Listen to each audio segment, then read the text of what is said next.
Hi guys! Ayan. Magluluto tayo ng igado. My own version. Ayan. Kasi, di ba last time, yung may nakapanood lang naman, ano, yung meron tayo in-upload na walang katapusang, ano, yung tawag niyan? Paggabay ng magulang sa ating mga anak. Di ba? Nagkaroon tayo ng topic na yun. So, may viewer tayo guys, tago na lang natin siya sa pangalan, si Isaac. Oo, si Isaac ng Tampoy, Quezon City. Ayan, yung mga taga Quezon City, alam niya yan. Taga Tampoy siya guys. So usually, ito, lalagay tayo ng bawang na hindi pa mainit yung mantika para mas maaamoy mo yung aroma ng bawang. Ayan, so tapos, nanood pala siya. Siguro, kasi sabi ko sa kanya paano niya nakuha yung aking FB, sabi niya pag nagla-live pala tayo, nanonood siya sa atin, sa live natin. So, isa pala siya dun sa mga naka-BG lang, hindi lang siya nagko-comment. Tapos, sabi niya, tinanong ko sa niya nakuha yung aking FB, sabi niya, Mami Irene, na-post mo po yun sa live mo po, kinuha ko. Nagpahingi naman siya ng pasensya, but hindi naman big deal sa akin yun kasi nilagay ko dun eh. But anyway, sabi niya, Mami Irene, baka pwede mong itapik yung ano, sensitive lang nga po, baka pwede lang naman. Sabi ko, sige, ano yun? Yung topic na tungkol sa mga anak sa labas. Ayan, kaya yung title natin, There is no such as ano, tawag niyan, anak sa labas. Siyempre, pag anak ka, di ba? Ako, yun ang aking, ano ha, again guys, bakit pasukin tayo ng mga ng mga basher dyan ha. Oo, kung maaari lang po, pakinggan nyo ng buo yung ating sasabihin. Ayun na lang, pati video ko mapapanood mo na habang nagluluto tayo. So, syempre, alam nyo guys, nakakalungkot kaya yung salitang anak sa labas, di ba? Parang hindi naman makatarungan. Sa akin yun ha, unfair kasi sa nagiging anak, di ba? Parang hindi tama na kung magkakamali ba ang asawa mo ba, either lalaki ba siya o babae, tapos nagbunga yung pagkakamali. Di ba? Bakit ang talagang ano kasi ang natatamaan yan yung nasasaktan? Yung direct ha, na nasasaktan o sinasaktan, syempre, yung nagiging bunga, which is yun nga, yung anak. Diba? Ang iba siguro sasabihin, lalo na yung niloko ng asawa, walang magagawa, diba? Sasabihin ng mga asawa, kunyari, karamihan naman babae, diba? Sasabihin ng ibang babae, walang magagawa, isisi mo sa nanay mo, diba? Dahil siya lumandi, ganun yan eh. Yan, hindi mo yun pwedeng sabihin na mali. Hindi mo yun pwedeng sabihin mali, kasi nasaktan yung tao eh. Diba? Merong nasaktan, may sinaktan, may nanakit. Diba? So, pag tao ka, hindi yung mga po pwede mong maging maramdaman. Diba? Ganun yan eh.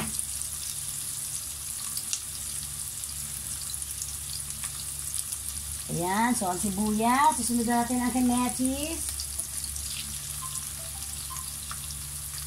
Kaya lang minsan, syempre, madali kasing madali kasing magkomento eh. Kunyari, ako, wala ako sa sitwasyon na ganyan, hindi ko pa yan na-experience, di ba? So parang, pag may nakikita akong babae nagkamali, di ba?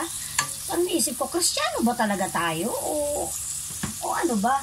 Bakit gano'n? Di ba yun naman ang turo sa ating mga Kristiyano, kahit hindi ka pa Kristiyano, di ba, ang turo sa atin sa eskwelahan, sa ating tahanan, sa simbahan, kung saan ka man na, anong sekta ka man, di ba, naniniwala, ano man ang relihiyon mo, di ba, sinasabi, huwag ka makikiapid, di ba?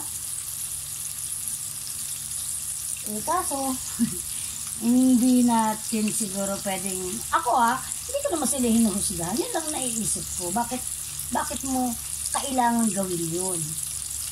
Ang sagot naman din dyan, syempre, tao ka lang eh, di ba? Natutokso ba? Pwede ba yung salitang yung natutokso? Kaya nga, natutokso. Kaya nga pinag-iwala yung utak sa puso eh, di ba? No?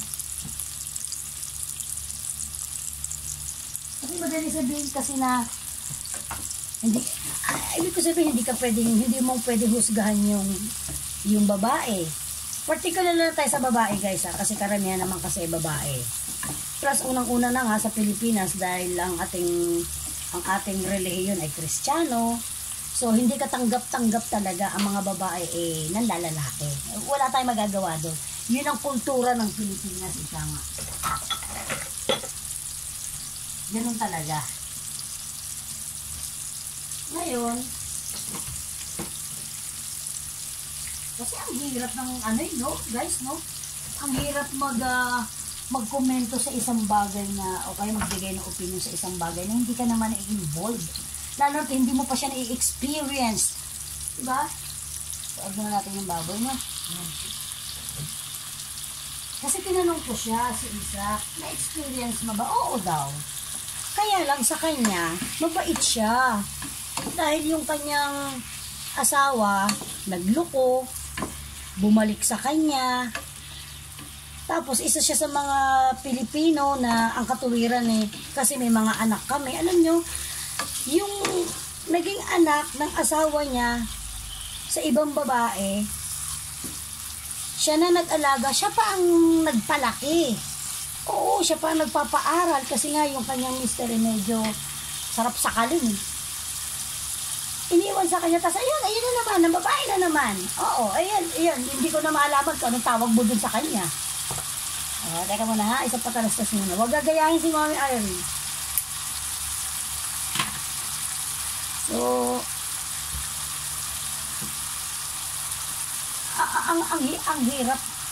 ang hirap ba ng babaeng ganun ang katuwiran sa buhay? O siya ba, hindi mo naman pwede sabihin siya ay bobo, no? Kasi yun siya yun yung ano niya yun yung inaakala niyang siguro tama, di ba? Siguro hoping na lang, no? Sana, wag na lang madama yung magiging anak, magiging bunga. Kasi di naman nila yung ginusto, kawawa naman, di ba? But then again, mga tao lang tayo, iba't iba ang pag-handle kasi ng tao sa mga ang tawag na yung mga sa sitwasyon, sa ano ba? Sa tukso ba? Hindi, no? Pag sinabi kasi tukso, negative yun, di ba? May mga tao kasi na hindi mo kayang, hindi mo kayang makontrol yung tukso, ganun ba yun? Kasi di ba marami naman ang dahilan bakit ka pumapatol sa may asawa na may asawa, di ba? Unang-una, meron dyan dahil sa pera. Kahit hindi mo mahal, dahil nga may pera, papatol ka. Siguro, in love ka na rin siguro, kaya lang, pag sinabi ka, alam niyo, pagdating kasi sa pera, guys, hindi tama pero mas maiintindihan ko pa kasi gipit, ganon. Although hindi yung katuwiran, guys, kesa dun sasabihin mo na, umiibig kasi ako. Bakit ka iibig sa taong alam mong may pamilya na, di ba? Alam mong hindi mo ba maisip na may masasaktan kang pamilya, di ba? Kaya lang, ba't din again, ganun talaga, madaling magsabi ng, dapat hindi mo ginawa, kasi wala ka nga sa sitwasyon. Ay, ang gulo! Oo.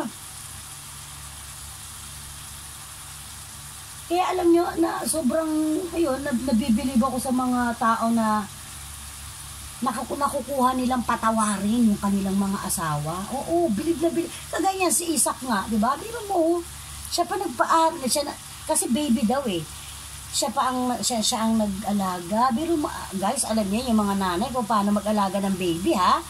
Puyat, di ba? Oh, siya pa ang nagpaaral.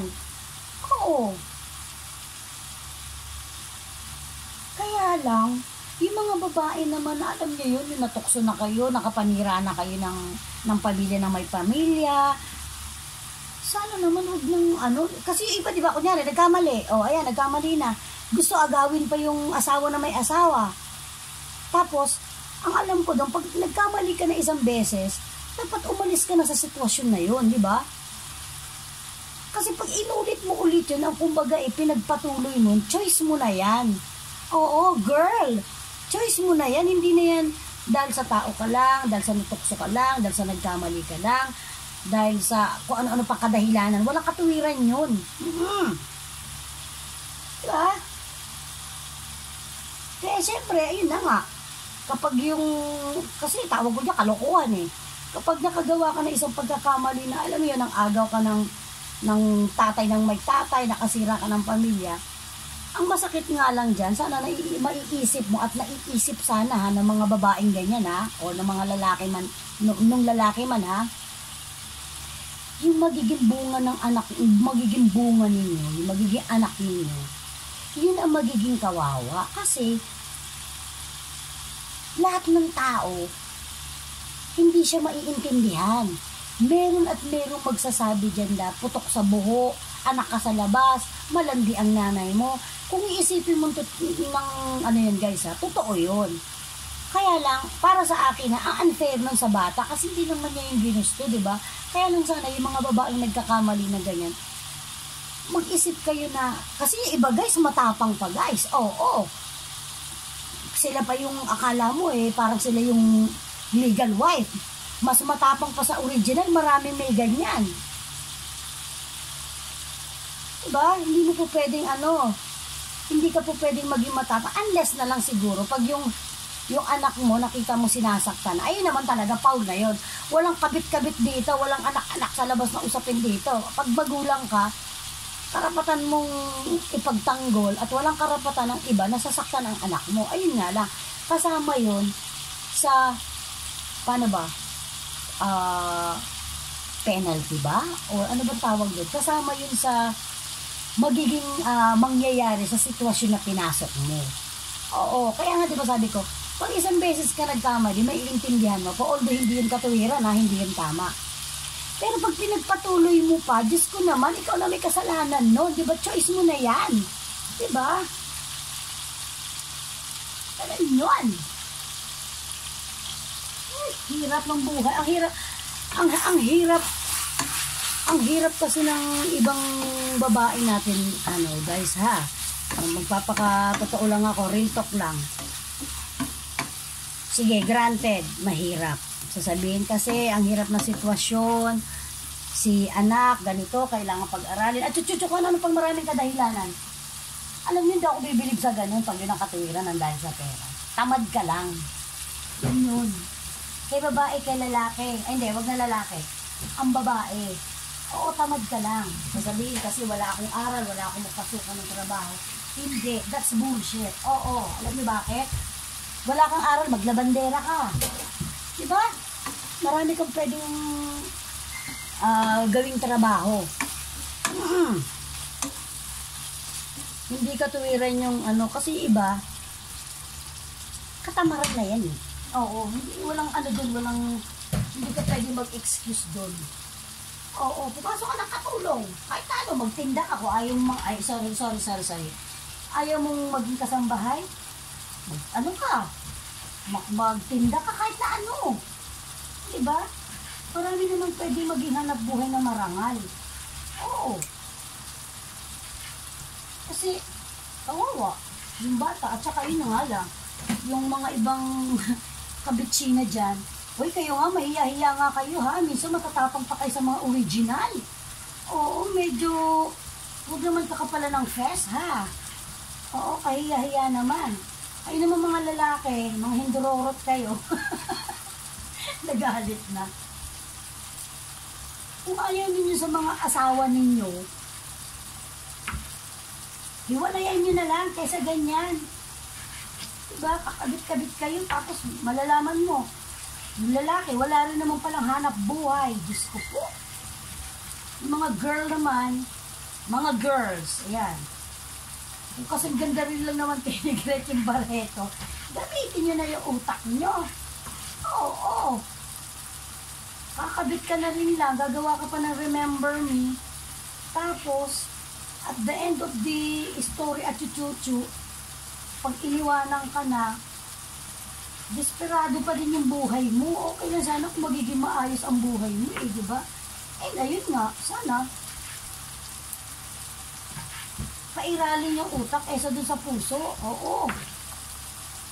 Kasi kawawa yung mga magiging anak ninyo. Ano ba? Tigilan nyo na yan. My God. Diba? Kasi ganun yun. Pag nagkamali ang tao, bangon. Isip-isip. Kumonsulta sa mga malalapit na kaibigan, sa mga pamilya, o sa simbahan, o kahit saan pa man. Oo. Kasi ang isang pagkakamali, guys, hindi na yan pwedeng ang isang pagkakamali, ano ba sabi? May kasabihan eh. Ang isang pagkakamali, hindi mo na yan pwedeng ituloy pa ng isa pang pagkakamali. Ayun ba yun, guys? Nakalimutan ko na eh. Diba, guys, no? Nakakalungkot lang. Nga lang, at the end of the day pa rin, ako, Diyos to Lord, baka dito na ako magkaroon ng basher, ha? Oy, Isak, ha? Baka magkaroon na ako ng basher dahil sa kagustuhan mo magtapik ng ganito, ha? Nakakalungkot lang, guys, no? Diba, naniniwala pa rin ako sa pag nagkamali ka, ituwid mo. Itama mo kasi tao ka, may utak ka, gamitin mo. Ganun yun. Kasi pag pinagpatuloy mo pa rin yung isang bagay na nagkamali ka na nga, ay wala na, ayawan na. Diba? Choice mo na yan. Yung choice mo maging kabit habang buhay, yan. Oo, huwag na ipilit yung mali. Pag hindi sa'yo, hindi sa'yo. Yun. At inis yung mga babae. Oh, ay, naku po. Pero yung mga nagiging kabit, again, ha? Hindi ko naman kayo hinuhusgan. Kaya lang, nakakainis lang kasi yung iba. Nagkamali ka na nga, itinutuloy mo pa. Ipinipilit mo pa, binibigyan mo pa ng katuwiran. Wala ngang katuwiran sa ganun. Mali is mali. Hindi mo na pwedeng gawin yung isang mali na ginawa mo ng isa pang pagkakamali. Ayun, nadali ko rin. Oo, yun. O, ano na nangyari sa ko, igado ko. Ayan, kadadaldal ko. O, lagyan natin ng konting soyo. Igado style ko to, guys, ha. Ayan, soyo. Tansya metal. Okay, ngayon. Lagyan natin ng konting Shuka. Ayan. Pakulaan lang natin yan para, sabi nga huwag haluin, pero haluin ko konti. Ayan, para sumingaw yung shuka. Ayan. Hulang-hula ko ang manonood na ito. Si Lola Indang. Oh, yun yung nag-iisang fan ko sa sa Touch.Caster family. Oy, isa kaya na pinagbigyan na kita. Diyos ko, ang hirap pala magdaldal. Talaga, sobra. Yan, so, yan yung igado natin. So, lagay na natin yung bell pepper. Yung iba guys, naglalagay nito ng ang tawag nun? Green peas. O, para maganda siyang tingnan. Ako, walang green peas, kaya na lang. Ayan, papakulan lang ng konti. Add some water para mas madali maano yung suka. And then, huli natin yung atay. Kasi pag nag-iigado ako, para rin ako nag-aadobo.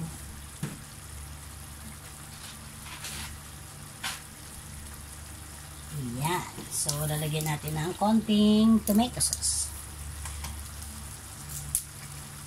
Para magsama-sama na siya dyan.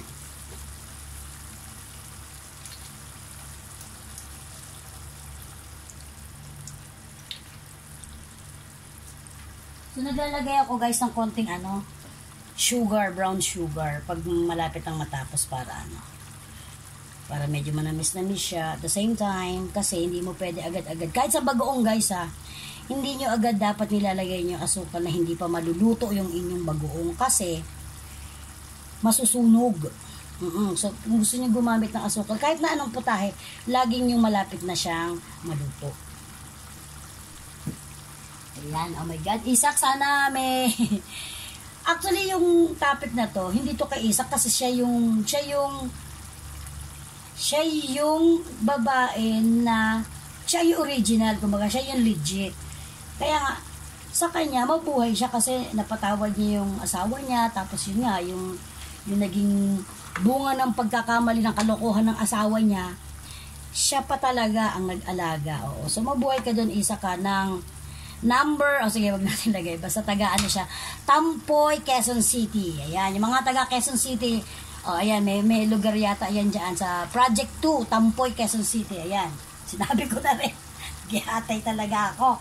At hindi ko na to i-off, no? Hindi ko na to ang tawag nun, i-delete. Basta ayan na yan. Hindi ko naman sinabi buong pangalan niya. Isak lang sinabi ko.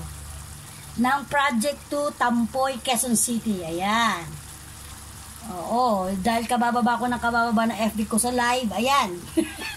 Meron pala talaga tayong mga naka-BG-BG lang dyan. Yun. Shoutout nga pala kay Nob's Diary. Ayan. Isa yan sa ano natin guys. Kung ilang taon na tayong nagla-live, doon na rin siya ilang taon lagi naka-VG. So, Nobs, thank you so much ha. At least guys, no, lahat ng viewer natin, meron tayo, may yayamanin. Yung meron kagaya ko lang, pur lang. So, ayan. Enjoy lang tayo guys sa pagla-live ha. Napag-utusan lang or nahingian lang ng isang topic na gustong-gusto ng ating kaibigan na lagi lang naka-video si Isak ng Project 2 Tampoy, Quezon City. Oy guys, baka may mga gusto kayong topic. Total, eto na, sinimulan na natin. O, di, comment down below. Gumagano'n. Basta't yun lang sana guys, ha? Mga girlaloo. Marami namang lalaki sa mundo, guys, ha, girls? Oo, sabi nga, there's so many fish in the ocean. Oo, marami naman kayong mabibingwit dyan. Wag na. Kasi naman, bakit ba, kasi naman itong mga bakla na to, bakit ba sa may asawa kayo umiibig, no? My gosh. Hanapin niyo yung mga classmate nyo nung high school kayo. Hinutusap. Oo, yun yung mga ibigin ninyo. Ay, tikman nga muna natin itong kalokohan ko. Asa yung aking ano.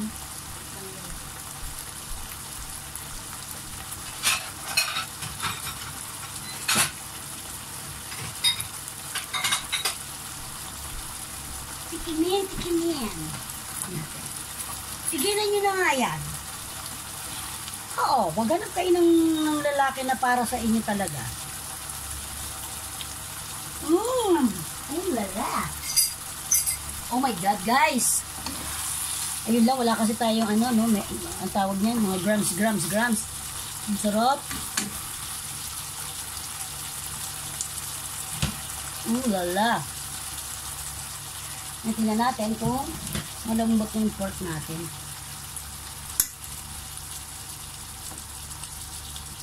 Okay na. Okay. Yan. Lugi na naman ako kasi hindi po ako mahilig sa mga karne. Ayan. Yung ating atay, binabad na natin yan guys sa tubig at saka gatas. So, depende sa inyo yan guys. Kung walang budget, di tubig para lumabas yung dugo niya. Medyo dito sa Japan, mura lang naman yung gatas. So, ayan, yung gatas, wala na. Diyan ko siya, binabaran ko siya ng gatas. So, pinakita ko lang. So, depende sa inyo ha. Ayan. So, tinalang natin yung atay na hindi masyadong tumigas, no? Makain. Ayan. Isa natin ng konti apoy. Para mas maano yung atay. Tandaan nyo guys, pag magluluto kayo ng atay, dapat yung inyong yung inyong apoy, medium siya ha. Huwag yung mahinang-mahina kasi lalo siya, tendency niyan titigas. Pag medyo nasa medium heat siya, yung loob niyan, malambot. Ayan. So, tik lang niya ng, ng isang nanay. Ayan, konti pa. Konti pa, malalaman mo naman yung atay pag pag medyo, malambot pa ganyan, di ba? Kikita ba? Dilaw pa yan. So, hahanap ka ng medyo bumabalik na yung sandok. Yung gumagano na, ibig sabihin ng luto na. Hindi pa eh. Ayan, a little more. Ipapanti pa. Check. Dilaw pa siya.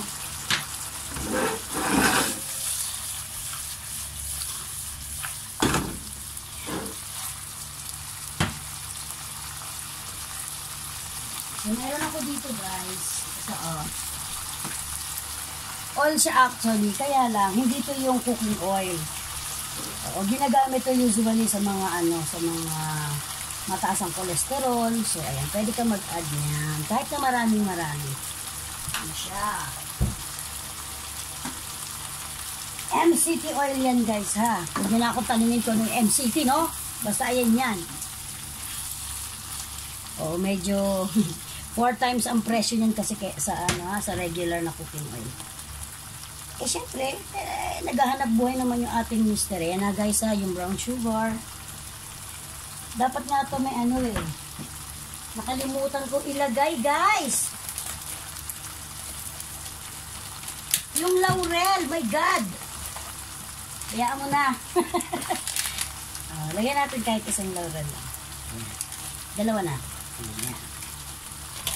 Tapos, pag gusto nyo na maanghang, chili flakes. So, depende na yan. Kasi yung mister ko, wala naman pala pakialam sa asawa ko, no? Ayan ha, Isaac. Napagbigyan ko na iyong kahilingan at the same time, yung hiling mo na habang nagluluto, at least may may napulot kang isang menu. Ano ko yan, on version ko yan guys ha. Hindi ko po alam kung anong version ng iba ng igado. But, ayan, igado.